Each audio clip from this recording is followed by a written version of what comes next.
Welcome back to Investing Talk Podcast. We've got a really interesting discussion lined up today. We're focusing all our attention on Actelis networks and asking that key question. Is now actually a good time to buy? Yeah. And hey, if you want us to look into a specific company, please do leave a comment below. Don't forget to subscribe and like while you're there. Okay, so let's unpack this one. Actelis Networks. We're looking at a stock that is, frankly, trading for pennies, currently just $0.37 per share. Okay.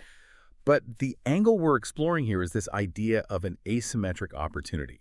The risk versus reward seems potentially, well, wildly skewed. What's the story? Yeah. What are they actually selling? Well, the core appeal, I think, lies in the very specialized, almost non-negotiable niche they operate in. See, Actelis doesn't just sell standard networking gear. They're focused squarely on what they call cyber-hardened hybrid fiber networking solutions.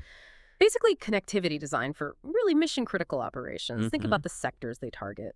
Government, military, big utility companies, transportation systems. These are places where failure is simply not an option. So, to put that in perspective, their tech is often like the last line of defense for critical infrastructure. We're talking about systems where even a tiny lag, a millisecond, or a minor security breach could lead to, massive systemic failure or even compromise national security. And that level of importance, that operational necessity, that's what lets them command, frankly, premium pricing. It also creates pretty significant barriers to entry. Your average competitor just can't meet these specs. That makes a lot of sense. Security, reliability, those aren't optional spends for these kinds of clients. They're fundamental costs. But okay, let's talk about the upside potential. That's what really jumps out, right? Yeah. You mentioned asymmetric opportunity. What are analysts actually saying about the potential returns here? Yeah, the conviction level is quite remarkable. Wall Street analysts are maintaining a strong buy rating, and it's unanimous. The price target is $5. Now, compare that to the current price, around $0.37. Wow. That target implies a potential upside of, wait for it, 12,253%. That's huge. That's pretty much the definition of an asymmetric opportunity, isn't it? Relatively small potential downside compared to just massive potential reward if the company executes. Okay, so that's the qualitative promise. Mission-critical niche, premium potential. But we have to square that with the numbers, the hard data. Actelis Networks is a true microcap. Market cap, just $6.14 million. I mean, that's tiny. Exactly. And that low market cap tells us two things straight away. One, the risk is definitely high. And two, liquidity could be an issue, can be thin. Now, let's look at the trailing 12-month figures, the TTM numbers. They really highlight the current challenge. TTM revenue is sitting at $5.27 million. And importantly, they're currently reporting a net loss of $6.07 million in TTM. Hang on a second. $5.27 million in revenue. If they're serving governments and military clients with this premium critical tech, why is that number so low? I mean, it seems incredibly low compared to how critical the business sounds. Doesn't that suggest the sales cycle is just glacial, maybe? Or perhaps the total addressable market is actually quite small? That's the million-dollar question, isn't it? And it speaks directly to execution risk.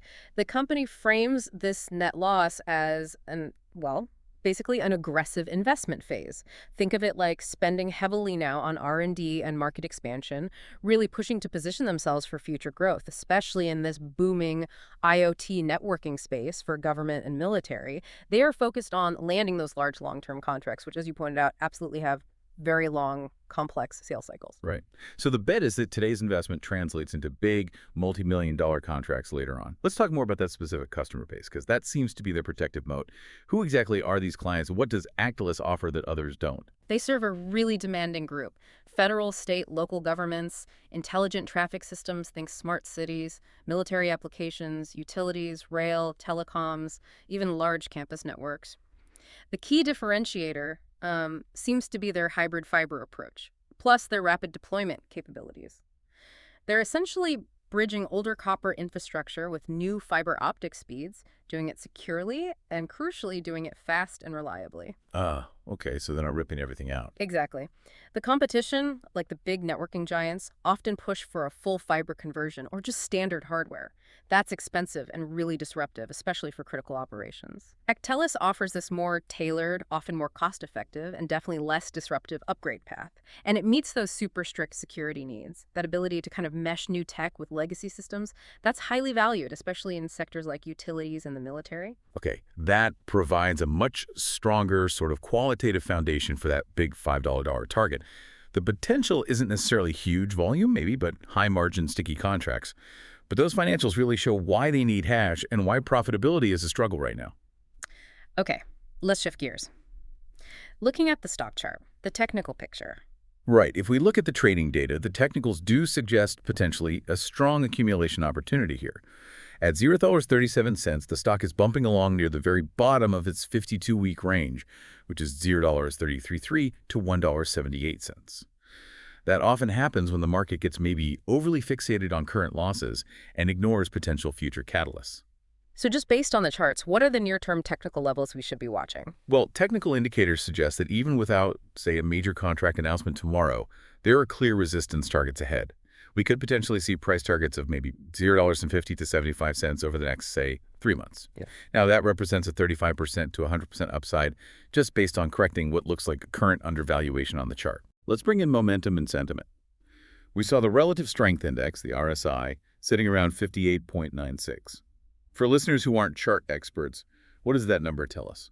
So the RSI is a momentum oscillator, and a reading of 58.96 is actually quite interesting. It indicates healthy, building momentum, but it's not yet overbought. Usually, a reading over 70 signals the stock might be getting overheated, maybe due for a pullback. At just under 59, the momentum is positive, moving up. But there's still potentially plenty of room for a significant price move higher before it hits that technical exhaustion point. It suggests the recent low wasn't just a, dead cat bounce. Okay. And what about the broader market mood? The fear and greed index reading is 39, which is in the fear zone. How does that general market pessimism factor in for a microcap like this? That's a classic contrarian indicator, especially for small caps. When the overall market is pessimistic, it tends to push down the prices of even quality small companies, ones that might be oversold relative to their longer-term potential. So when the index shows fear, general investors are typically risk-averse. That can create better entry points for companies like Actelis. The sentiment seems overly bearish right now, which kind of supports the idea that the price might be suppressed below its fundamental value. This is a key point, though. Technicals look okay, maybe good for a short-term trade, but those fundamentals still scream execution risk. Which brings us neatly to the potential catalysts, the actual events that could spark that move from $7.77 towards $7.85, or maybe even start the journey towards that $5 target. This is where it gets tactical. Right. The most immediate concrete financial event is their Q3 2025 earnings report. That's scheduled for November 13th, 2025. This will be pivotal. Investors won't just be looking at top-line revenue. They'll want validation that the restructuring efforts are improving efficiency. And importantly, that their global expansion, they've mentioned new orders in places like Japan and the Nordics, is actually starting to accelerate sales growth. Okay, earnings are key. What else? Well, beyond earnings, there was some crucial capital activity back in September. The immediate exercise of nearly 4.3 million warrants. This raised $1.6 million in gross proceeds.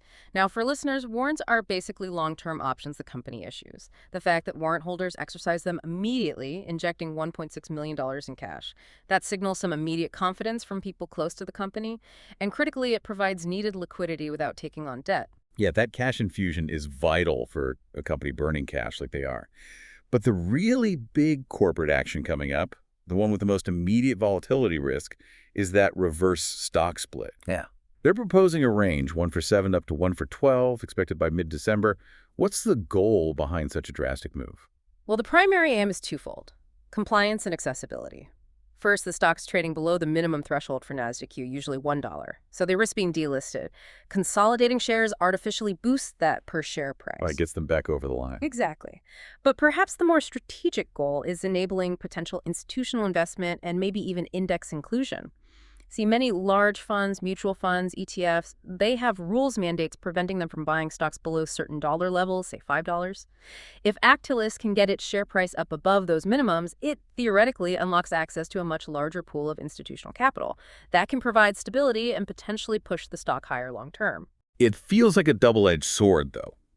It might open doors to big money, but reverse splits often spook retail investors, don't they? Yeah. We have to balance these potential positives with the cold, hard risks.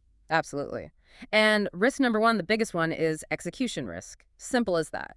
Given that TTM net loss of over $6 million, the clock is ticking. The company has to start showing significant revenue acceleration from those specialized contracts. They need to prove the restructuring is working and get towards cash flow break-even, then profitability. If they can't convert those long sales cycles into actual paying contracts soon, they'll likely face more dilution or serious liquidity problems down the line. Makes sense. What's the other major risk? The other is the corporate action risk itself, the reverse split we just talked about. While it might be necessary for compliance, it carries psychological weight. Sometimes investors just see it as a negative signal, maybe an admission of weakness. Plus, it can sometimes increase transaction costs for small investors holding odd numbers of shares. Basically, the market needs convincing that the underlying business fundamentals are strong enough to actually support the new higher share price after the split happens. So, if we tie all this together, the big picture view, Actelis Networks looks like an exceptional asymmetric investment opportunity. You've got those three pillars, the specialized cyber-hardened tech, that critical market position serving high-security sectors that aren't really tied to the economy. Right, non-cyclical. And then that huge analyst conviction summed up by the $5 price target. And that combination makes it potentially attractive on different timelines, doesn't it? You could see it as a short-term trade, maybe targeting those technical levels we mentioned, $2.50 to 75 cents, perhaps in the next few months. But it's also potentially a compelling long-term investment play, trying to capture that multi-year growth trend in critical infrastructure security, aiming for that much higher $5 valuation. If, and it's a big if, they execute flawlessly. Okay, so this leads to a really important question for you, the listener, to think about before making any moves. If the main goal of that reverse stock split is really just to attract institutional investors who have minimum share price rules, what happens to the stock's value and stability if the split goes through, but then the price quickly falls back below those critical levels again soon after? Is just attracting those institutions enough to secure the business long-term?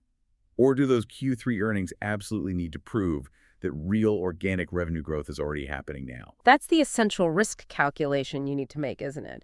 The reverse split itself is just a mechanism, maybe a temporary fix.